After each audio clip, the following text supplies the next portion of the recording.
Welcome to episode 9. Hey, this is John Lee Dumas of EO Fire, and you're listening to Who Did That Voice, where we take an in-depth look at voiceovers. Are you ready to plan your next vacation getaway? Then I recommend using 3D Travel Company. They are more powerful than pixie dust, more fantastic than flu powder, and they never charge a fee.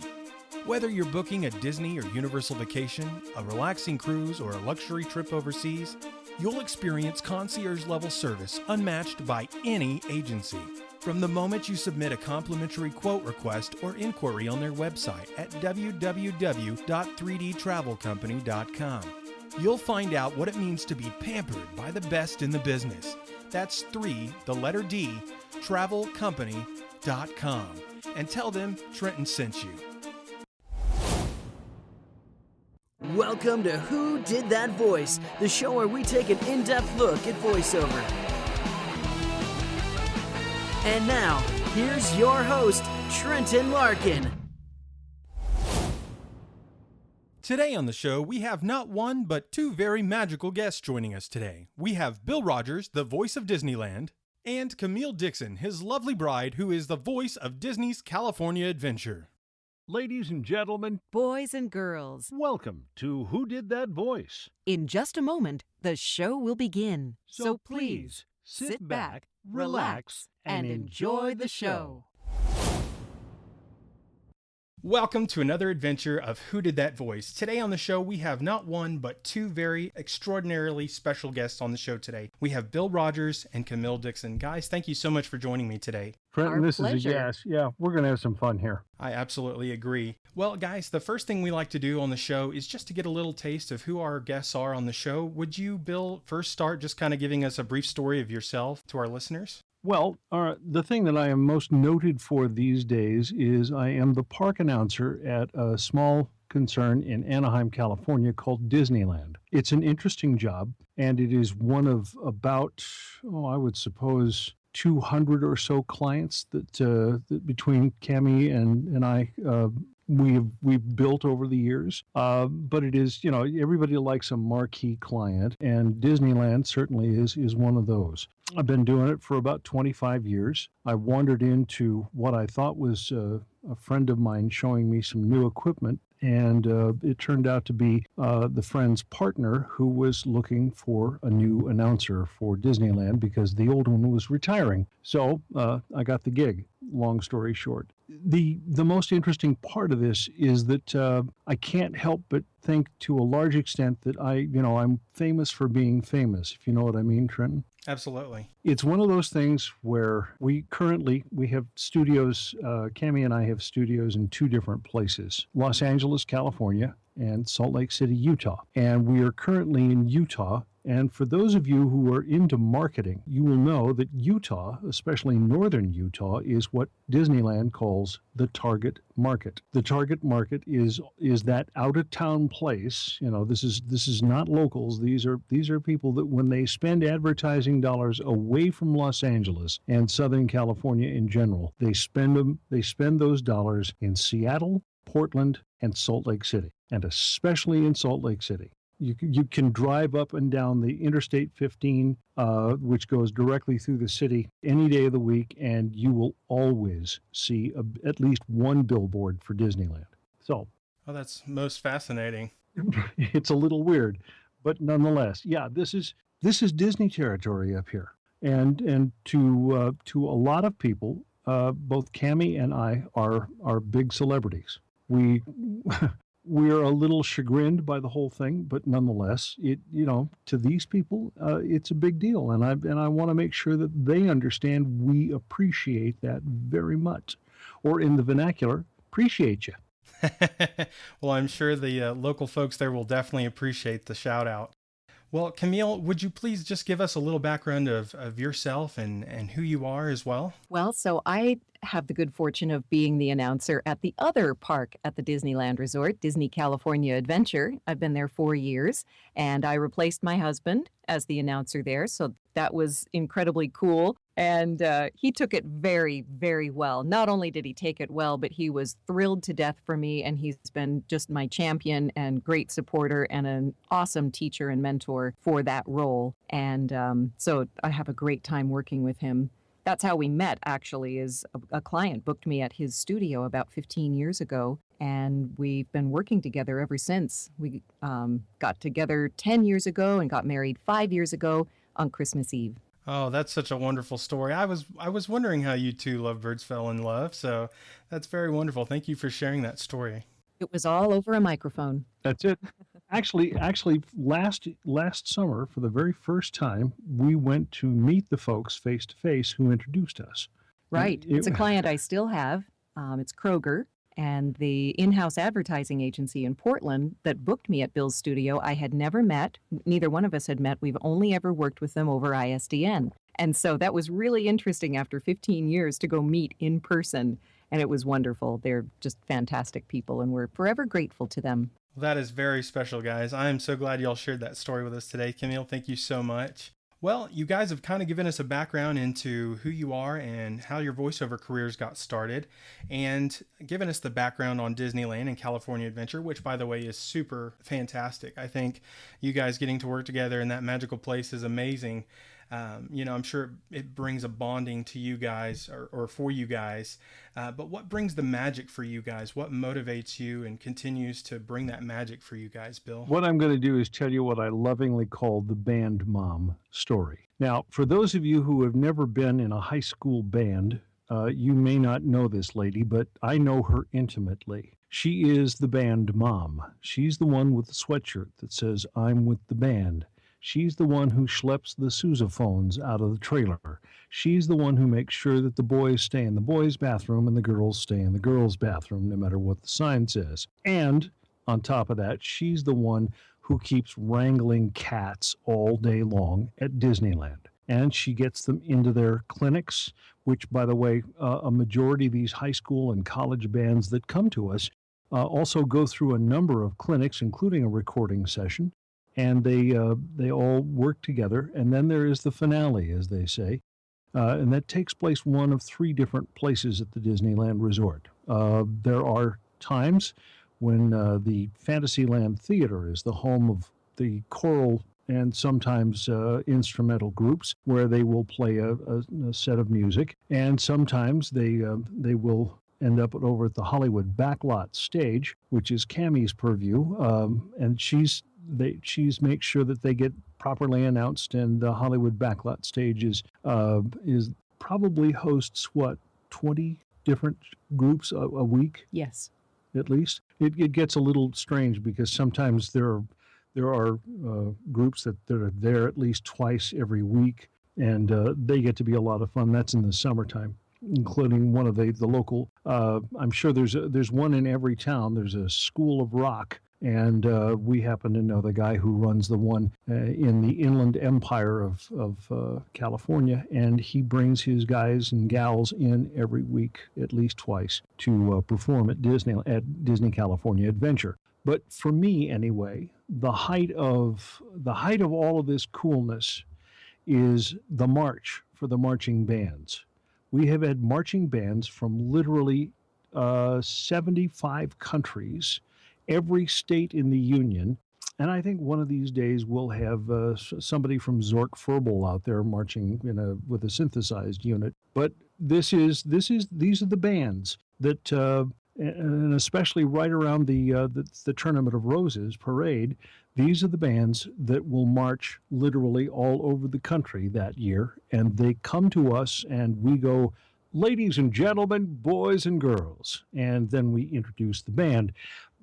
The interesting part about that is the band mom. She's sitting on the curb on Main Street, USA at Disneyland. She's hot, most likely because it's a spring or a summer day. She's tired because she's been herding cats all day. And there's just nothing that's going to make her day any better than it's your kid marching down Main Street, USA. And it's like somebody hit her with a cattle prod. She's suddenly stock straight up, standing there, wiping a tear or two from her eye, and watching her child and the other 100 children that came with the band marching down Main Street. And I see these band moms, and that's what makes all of this such a big deal. It's incredible. I tip my hat every day to the band mom. So the band mom is what motivates you and keeps that magic going alive in you. Yes, sir. That's amazing. And he passed that on to me as well, because I watched him for many years before I took on the role at California Adventure. And that was an important lesson for me to learn, to sit in a recording session and listen to him doing 35 pages of announcements and sound as fresh and dedicated at the last announcement as he did at the first announcement. Because, the one on the last page is for one specific group, and that's going to be that one time that mom or whoever is going to hear that announcement. And it's just all part of making the magic. I do it for the grandmas, the grandpas, and the band moms, and that's it makes a huge difference. I literally, there will be days when between the two of us, we will do 60 pages of announcements, 4 announcements per page, double-spaced large type because I can't see very well anymore. But we'll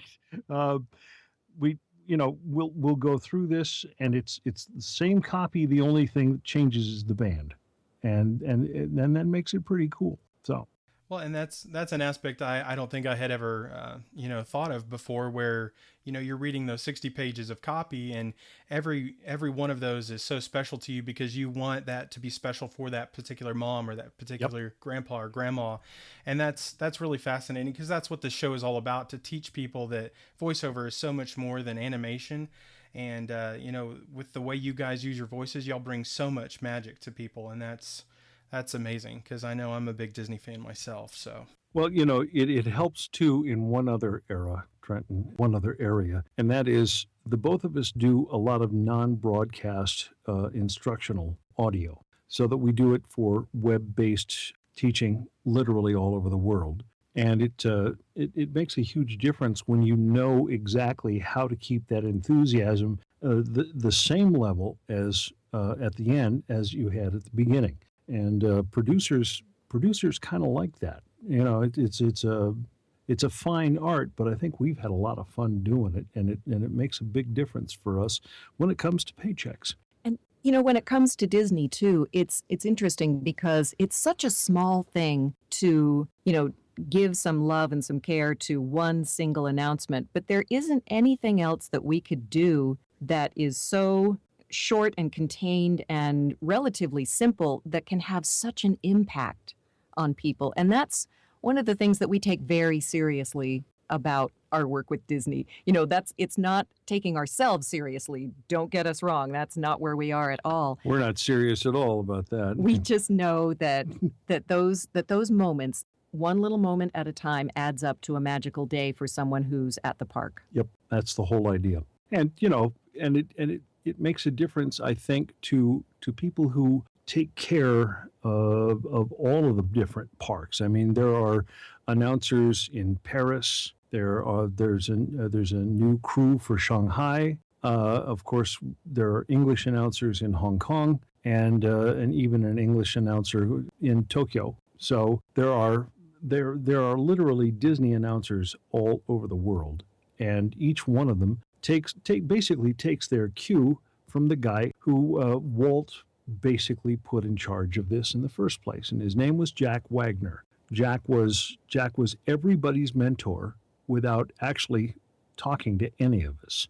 He set the bar so high that it was amazing to see how other people have reacted to this man's gentle machinations. I mean, he was the best. He had that incredible style that I think Bill has been able to emulate. He's never tried to do an imitation of Jack Wagner. That wouldn't have worked. But it's that grandfather, and as you've described it, part carnival barker, but it's authoritative, it's warm, it's welcoming, and that's kind of set the standard for the Disney parks all over the world. Yep. That's very fascinating to know. I know Jack Wagner was, a great man from what I've heard. And I believe, Bill, he was, as your wife mentioned, an inspiration to you in the fact that you've kind of created a character named Jack. Is that correct? Exactly.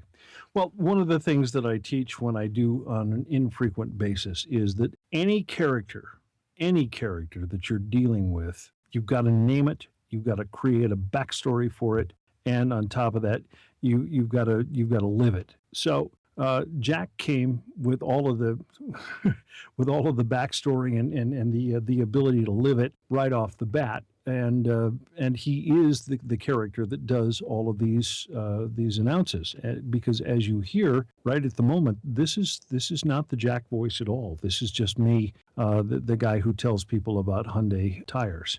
But it's not, like you said, Camille, it's not your husband Bill emulating Jack, but it's his own version of Jack. Yes. as a character that he's created, that he named more so in honor of Jack than as a duplication of what Jack had originally done. Definitely, just to give that same feeling and to make people feel welcome and excited to be at Disneyland and to hear about all of the cool things that are about to happen.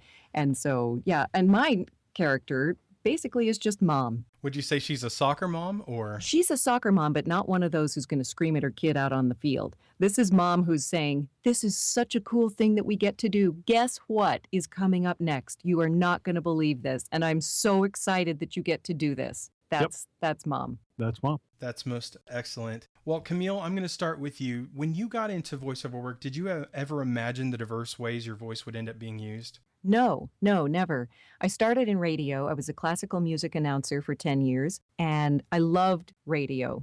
But it became time for me to not do radio anymore, and I had already started being hired off of the air to do some commercials and some non-broadcast narration and some documentaries, and thought, that could be kind of fun. So I took the leap of faith and left my full-time job, and then it took me 10 years to get to the point where I was making a living doing just voiceover with some on-camera work. And I never, I guess my feeling at the time was that voiceover was mostly commercial, it was character work, and it was narration.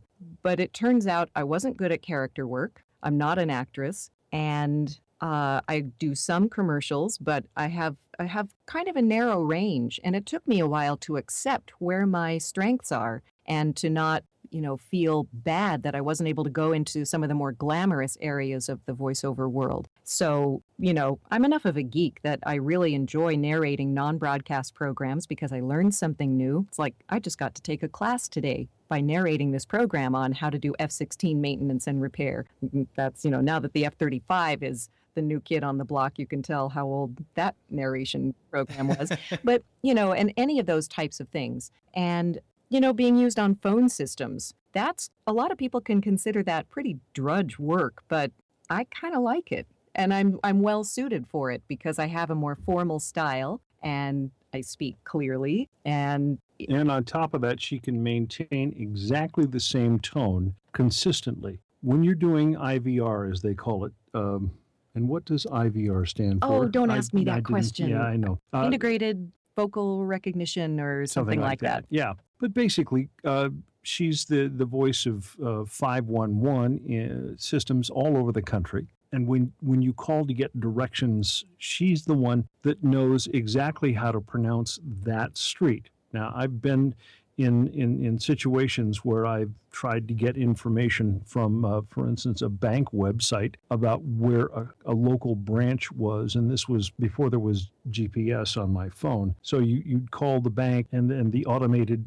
phone voice would answer, and they never pronounced some of those Southern California names correctly. That's the one really cool thing about Camille. She makes sure that each one of those is correct and useful. And on top of that, she is able, because of her voice, she's taught me about how to do this. She's very good at being concatenized. Did I say it right? Yes. Yes.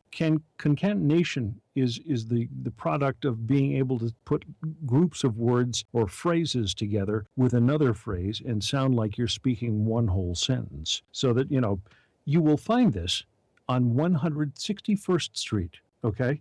Now that could be as many as 5 different phrases put together. Yeah. 161st Street, or, Sure. all of that. Yeah, and that kind of work, you just develop a sense of where the piece is going to be used. For instance, you could say the word tomorrow. You can say it 3 different ways. It can be, this will be occurring tomorrow. This will be occurring tomorrow. This will be occurring tomorrow. So it's a little Yeah. boring for a lot of other people. I find it kind of interesting, and it's become a very nice part Profit of the work. center. Yes, a nice part of the work that I do.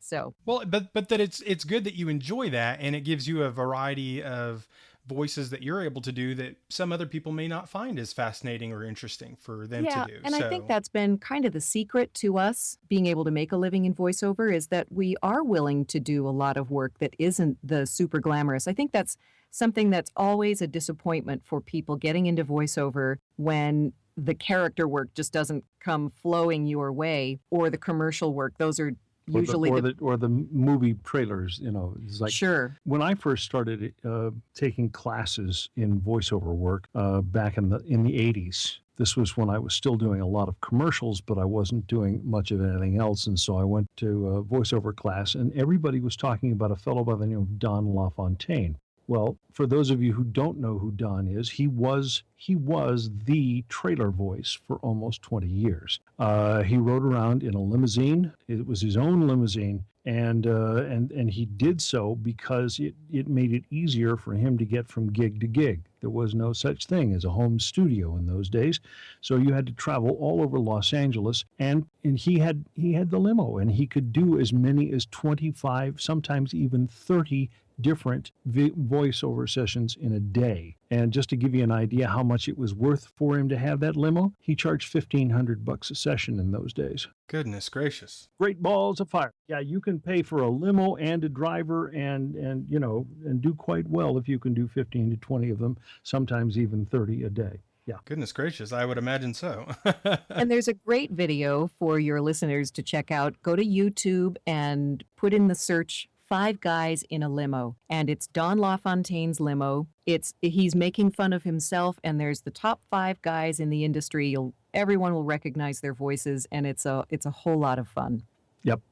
Most excellent. I will definitely check that out myself as well. Thank you guys so much for sharing that. I know it was so sad when Don passed away because his voice was definitely very, very much used in trailers and other things. And he was the one who created that sound. I mean, he was writing the trailers. The story goes that he couldn't find anyone to read it and give that sound the way he was hearing it in his head, so he did it himself. So he really was the creator of that incredible sound that now is the standard. Yep. So it's the Don LaFontaine sound. That's what it is. It is. Yes. Yeah. Yep. That's most excellent. Well, I mean, this is fascinating. I'm so glad you guys are sharing these stories because this is what, I want people to learn is, like you said, not everything you do in voiceover is the glamorous, fantastic, I want this movie role kind of thing. But, when you're in voiceover and you really love it, you do what you can do and you find work where it's available. Yes. So, And always remember, there's those 3 little words. Where's my check?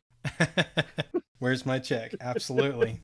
The most important part, right? Exactly. Well, Bill, would you tell us a time that you had that was difficult, a situation you had to overcome through adversity? Well, I got to tell you, over the years, I haven't had much in the way of adversity. I have looked at other friends and seen them struggle and have tried to be as helpful as I can. And it brings up from that basically the voiceover's creed. If you work in voiceover, unlike visual actors, you tend to be as helpful to other voiceovers as you possibly can. A friend of mine calls himself a voiceoverist, and I really do kind of favor that. But the point is that when you're faced with a situation where you are trying to read a specific thing and it's not working and it's not working and it ain't gonna work, the best thing you can do, and I've seen it happen before and it will happen again in so many times, you simply look at the producer and say, hey, look,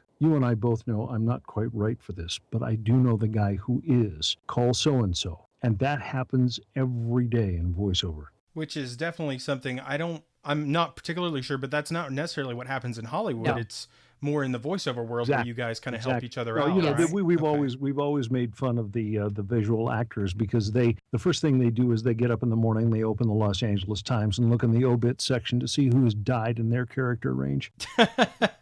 Wow. We Wow. are we are not quite so. Not quite so cutthroat. Yeah. Even in Los Angeles, the voiceover community is Is quite wonderful. incredibly wonderful. Yeah, I mean, we have incredibly cool friends. I was going to tell you a little bit about character, and because we know a couple of character voices who had voices attached to them already and were put into a position where they had to be the voice, and that's never easy, especially when fellows like Mel Blanc and Dawes Butler all of a sudden went away, and those characters somehow need to be taken hold of, and in some cases some really wonderful, very well-known characters have had 3 and 4 different voices. I can think of a particular mouse who started out with the guy who originally drew him, and that was Walt Disney. He was the original animator of Mickey, and he was Mickey's original voice. There have been 3 others that the company has passed the torch to, and the current young man, a fellow by the name of Brett Iwan, is one of those who grew up with the voice. He literally made it a bit of a parlor trick for himself when he was young, and a friend of his that he graduated from art school down in Florida called him up one day. His friend had gotten a job at Pixar, and he said they're looking for a voice for the mouse. You got to try out. And Brett was on it like a duck on a June bug, and he is now the voice of Mickey Mouse. There's another fellow from your current home who was a stand-up comedian in Dallas, and he had come to Dallas from Wichita, Kansas, and as a chief engineer in a radio station of all places, and had decided that he really was pretty good at stand-up. And yes, he was. And his manager said, "What are you doing in Dallas? Go to Los Angeles." And he went to Los Angeles. The manager had already set up an interview for yet another character at the Disney lot, and pretty soon this stand-up comedian from Dallas is the new voice of Goofy, and has been for the last almost 30 years. What are the odds, right? Exactly. The point is that, these people come from everywhere. And you never know where the journey is going to take you. No, that's the fun part of it, I think. Speaking of journeys, sadly, we've run out of time for this episode, but tune in right after this to hear the conclusion. You have reached the end of Tape 1, Side A. Please flip the tape over to Side B to hear the conclusion of the story.